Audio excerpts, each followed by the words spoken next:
Kenapa He Konstin juga merupakan pembangkit tenaga listrik yang terkenal? Dia dirobohkan oleh Feng Tianxing dengan kombinasi pukulan. Tetapi dia tidak sepenuhnya dipukuli. Tetapi setelah beberapa saat dipukul, dia benar-benar pulih. Jika kekuatan Feng Tianxing benar-benar membuatnya kewalahan, mengapa dia masih hidup sekarang? Ini jelas tidak mungkin.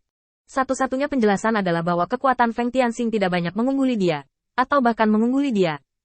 Setelah merasakannya lebih hati-hati, kekuatan tinju Feng Tianxing bahkan tidak cukup untuk menembus pertahanannya. Meskipun ada semburan rasa sakit kesemutan di lengannya, itu tidak sampai kehilangan kendali. Mampu bertahan, dan seharusnya sangat tenang. Dia hanya sedikit terpana untuk sementara karena kekuatan yang ditunjukkan Feng Tianxing tidak sesuai dengan informasi yang dia dapatkan. Setelah melepaskan diri dari belenggu Feng Tianxing, kepercayaan diri He Konstin juga ditemukan.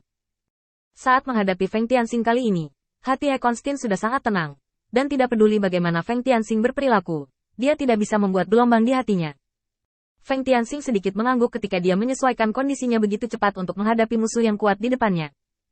Tidak buruk, kamu tampaknya sedikit lebih licik dari yang aku harapkan. Karena itu, Feng Tianxing mengulurkan jari dan mengguncangnya dengan provokatif. Tapi hanya sebanyak itu, kata-kata Feng Tianxing dapat dikatakan menggoda kemarahan He Konstin secara ekstrim. Hanya sebanyak itu. Kemarahan melonjak di hatinya, tetapi He Konstin menahan rasa sakit di lengan dan tubuhnya, mengangkat dadanya, dan mencoba yang terbaik untuk membuat dirinya terlihat sedikit lebih besar. Ini memang masalahnya. Tubuh lengkap Feng Tianxing dapat dikatakan telah membuat kata gemuk menjadi ekstrim.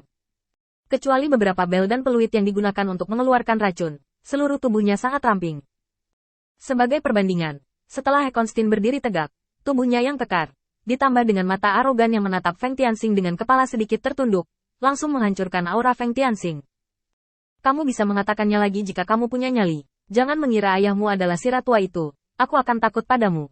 Feng Tianxing tertawa dan tiba-tiba mundur beberapa langkah. Waktu ketika dia memiliki keuntungan telah berlalu, dan rencananya untuk mengalahkan He Konstin dengan serangan telah dibatalkan sepenuhnya. Pada analisis terakhir, kekuatannya sendiri terlalu lemah. Setelah serangkaian serangan ini, pelindung pergelangan tangan yang dihias di lengan He Konstin telah lama dihancurkan, tetapi tubuh He Konstin tidak dapat terluka. Tubuh ras iblis masih sekuat sebelumnya, bahkan Feng Tianxing harus mengakuinya sekarang. Namun, sekarang Feng Tianxing juga iblis, dan kekuatan fisiknya tidak jauh lebih lemah dari He Konstin di depannya.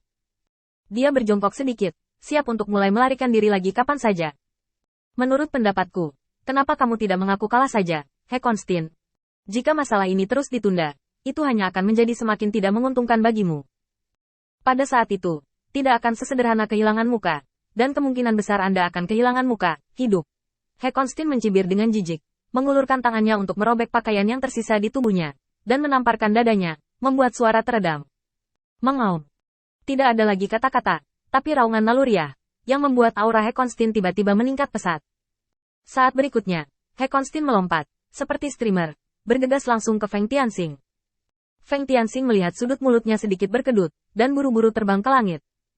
Feng Tianxing baru saja melayang ke udara ketika dia mendengar raungan dari bawah, dan ketika dia melihat ke bawah, dua pohon besar tumbang ke tanah di bawah pengaruh He Konstin.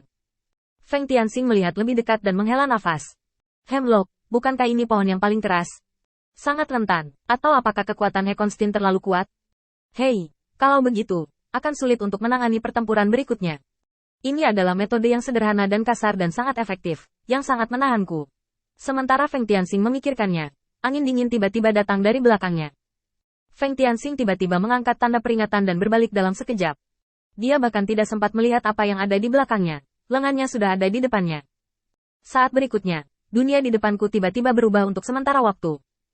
Segala sesuatu di sekitar, naik, dengan kecepatan tinggi, sampai punggungnya membentur batu yang keras, dan rasa sakit langsung menyapu. Hanya di bawah restu dari tubuh kedagingan yang menakutkan dari ras iblis, rasa sakit itu seperti katalisator, dan itu tidak membuat Feng Tianxing kehilangan akal sehatnya, tetapi malah merangsang iblis haus darah yang telah lama tersembunyi di dalam dagingnya. Baru saja mengenai tanah, Feng Tianxing membuka lengannya dan mendorong dengan keras ke arah yang berlawanan. Tubuhnya terbang terbalik, dan jaraknya langsung melebar. Dan saat berikutnya, terdengar suara keras. Kerikil berceceran di langit, debu beterbangan, dan tanah tampak bergetar. Puing-puing menghantamnya, dan semburan rasa sakit membuat Feng Tianxing lebih sadar bahwa He Konstin tidak bercanda dengannya. Dia benar-benar ingin bunuh diri. Apalagi penyebab semua ini hanya karena wajah He Konstin. Pada titik tertentu, setan menghargai wajah mereka lebih dari apapun, seperti sekarang. Di hadapan debu yang diangkat He Konstin di langit, Feng Tianxing tidak terlalu takut. Adegan seperti itu sangat umum dalam pertempuran seluruh tubuh ras iblis. Yang benar-benar rumit adalah metode yang baru saja digunakan He Konstin. Dekat dengan dirimu sendiri jika ada aturan atau ketentuan. Anda harus mencari tahu. Jika tidak, Anda tidak akan dapat menunda waktu serangan berikutnya sama sekali. Mengangkat tangannya untuk menyeka darah yang tumpah dari sudut mulutnya, Feng Tianxing berpura-pura santai. Itu dia. Sepertinya kamu datang untuk bertarung tanpa makan. Kalau tidak, kamu tidak akan memiliki kekuatan sekecil itu. Jika kamu benar-benar ingin aku memberikan evaluasi, kamu memiliki kekuatan yang bagus dan cocok untuk menambang. Sudut mulut Feng Tianxing sedikit terangkat saat dia berbicara. Membuat marah lawan, membutakan pelanggarannya, dan di bawah kebutaannya, memperlihatkan kekurangan dalam triknya untuk menghadapinya. Provokasi di mulutnya tidak pernah putus, dan Feng Tianxing tidak lupa bahwa racun sedang diseduh di sisinya. Tanpa kesadaran yang bisa dilepaskan sesuka hati, Feng Tianxing sekarang dibatasi di mana-mana. Setelah ejekan lain dari Feng Tianxing, dengan bantuan kabut beracun, Feng Tianxing meraih posisi He Konstin di sebelah kirinya. Menanggapi hampir seketika, tinju menghantam posisi He Konstin tanpa ragu-ragu. Ledakan. Dengan suara teredam, Feng Tianxing melihat apa yang muncul di depannya, dan sudut mulutnya sedikit berkedut. Itu taji tulang yang tak terhitung jumlahnya, menyebar dari lengan He Konstin. Pukulan Feng Tianxing tidak hanya tidak memaksa He Konstin mundur, tetapi telapak tangannya benar-benar tertusuk dan berdarah.